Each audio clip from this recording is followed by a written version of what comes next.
Hi, I'm Lynda Margaret, and I am the podcast reader. We're reading The Strange Case of Dr. Jekyll and Mr. Hyde. In the last couple of days, Mr. Utterson has become totally engrossed by the character of Mr. Hyde, and also by the plight of his friend, Dr. Henry Jekyll, that has led him into a relationship with this fiendish Hyde. I'm going to be reading 2 short chapters today. The first is Dr. Jekyll was quite at ease, and the second is the Carew Murder Case. So let's get reading. Dr. Jekyll was quite at ease. A fortnight later, by excellent good fortune, the doctor gave one of his pleasant dinners to some 5 or 6 old cronies, all intelligent, reputable men, and all judges of good wine. And Mr. Utterson so contrived that he remained behind after the others had departed. This was no new arrangement, but a thing that had befallen many scores of times. Where Utterson was liked, he was liked well. Hosts loved to detain the dry lawyer when the light-hearted and loose-tongued had already their foot on the threshold.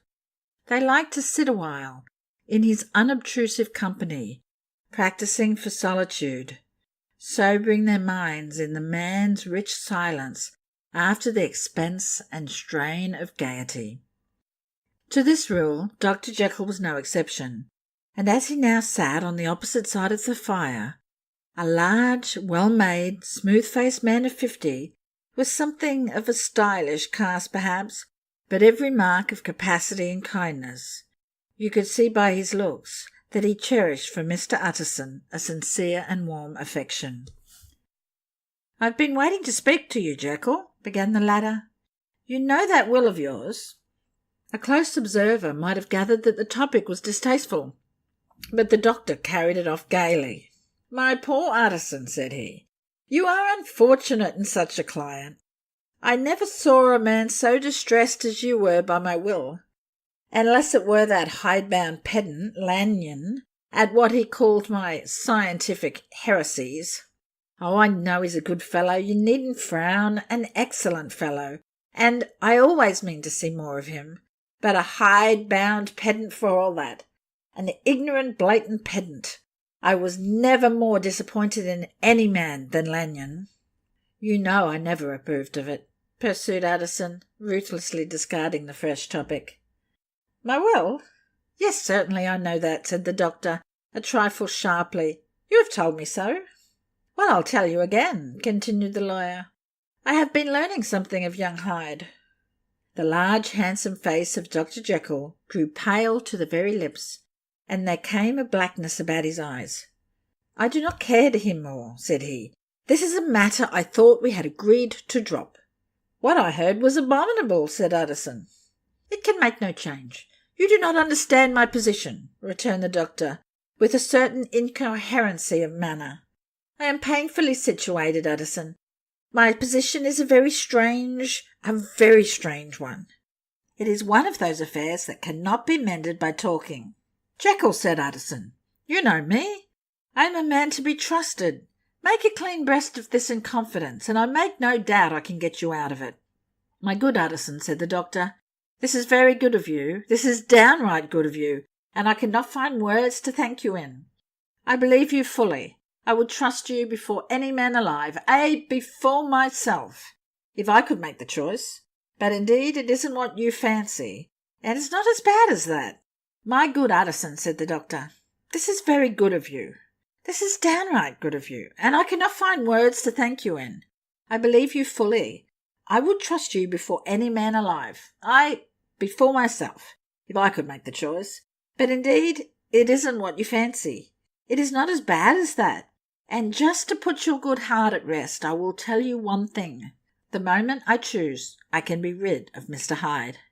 I give you my hand upon that, and I thank you again and again, and I will just add one little word, Utterson, that I am sure you'll take in good part.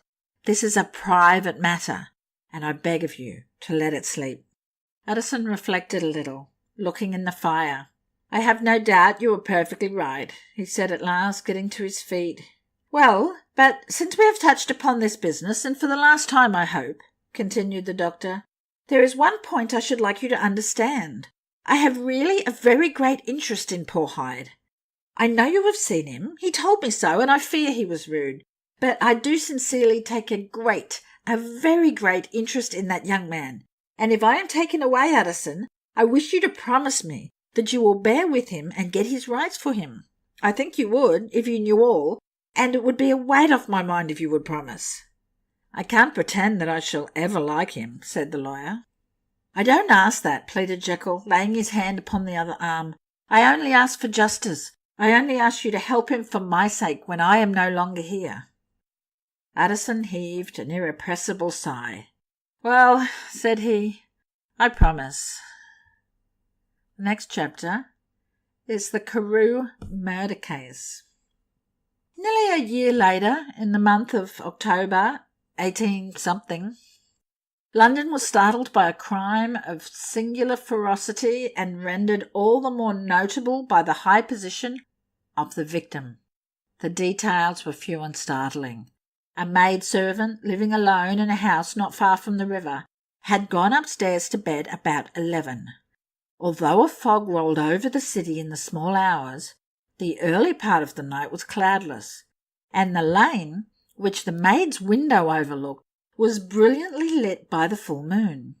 It seems she was romantically given, for she sat down upon her box, which stood immediately under the window, and fell into a dream of musing. "Never," she used to say with streaming tears when she narrated that experience, "never had she felt more at peace with all men or thought more kindly of the world." And as she so sat, she became aware of an aged, beautiful gentleman with white hair drawing near along the lane, and advancing to meet him another and very small gentleman, to whom at first she paid less attention.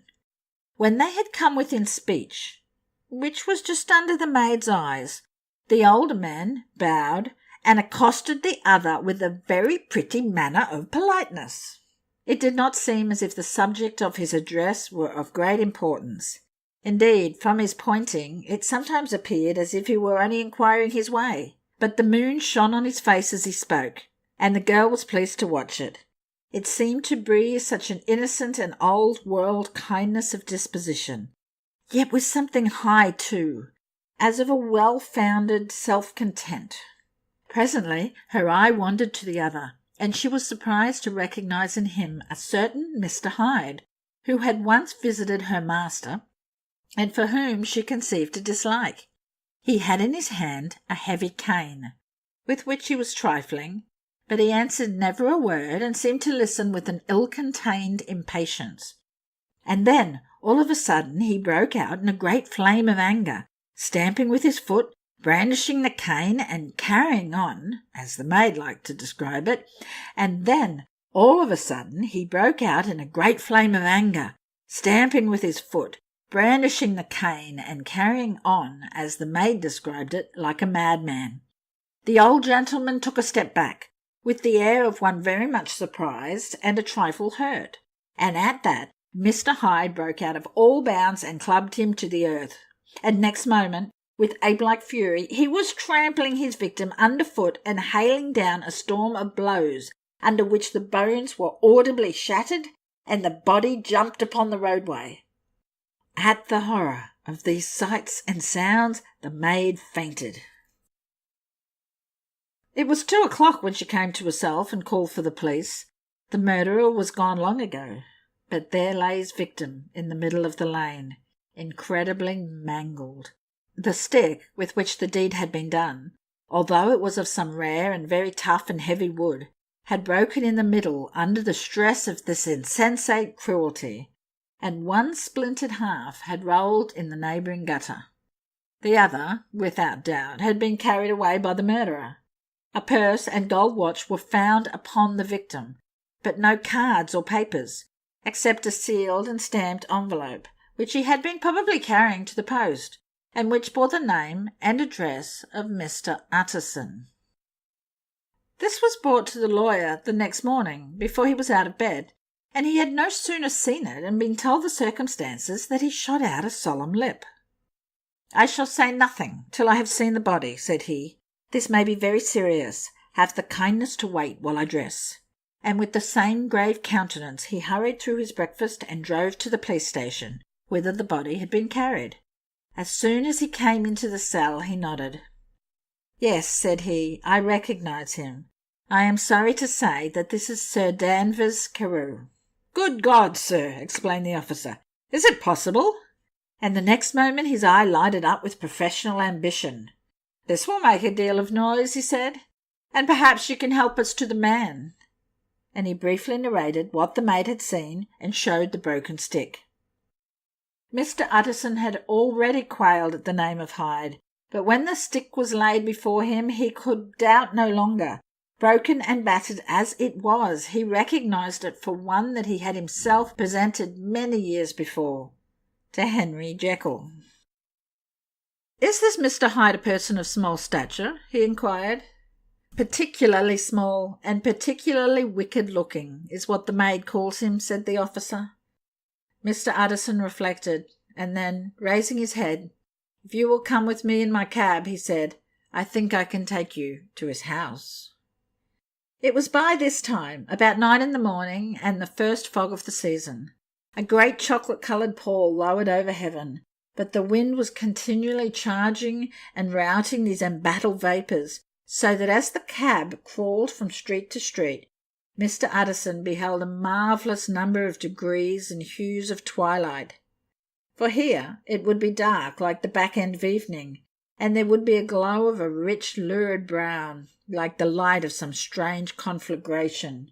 And here, for a moment, the fog would be quite broken up, and a haggard shaft of daylight would glance in between the swirling wreaths.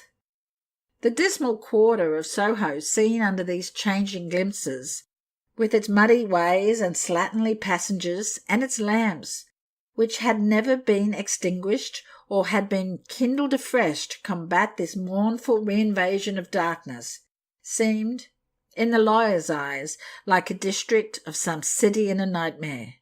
The thoughts of his mind, besides, were of the gloomiest dye, and when he glanced at the companion of his drive, he was conscious of some touch of that terror of the law and the law's officers which may at times assail the most honest. As the cab drew up before the address indicated, the fog lifted a little and showed him a dingy street, a gin palace, a low French eating-house, a shop for the retail of penny numbers and tuppenny salads, many ragged children huddled in the doorways, and many women of many different nationalities passing out, key in hand, to have a morning glass. And the next moment the fog settled down again upon that part, as brown as umber, and cut him off from his blackguardly surroundings. This was the home of Henry Jekyll's favourite, of a man who was heir to 250,000 sterling. An ivory-faced and silvery-haired old woman opened the door. She had an evil face, smoothed by hypocrisy, but her manners were excellent. Yes, she said, this was Mr. Hyde's, but he was not at home.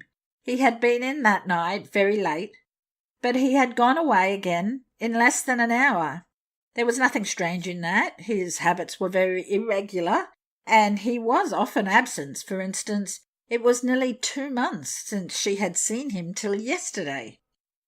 Very well, then, we wish to see his room, said the lawyer, and when the woman began to declare it was impossible, I had better tell you who this person is, he added.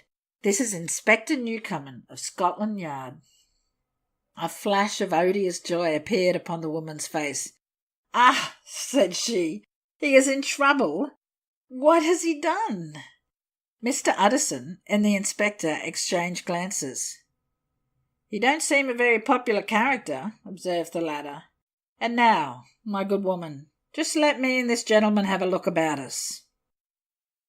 In the whole extent of the house, which but for the old woman remained otherwise empty, Mr. Hyde had only used a couple of rooms, but these were furnished with luxury and good taste.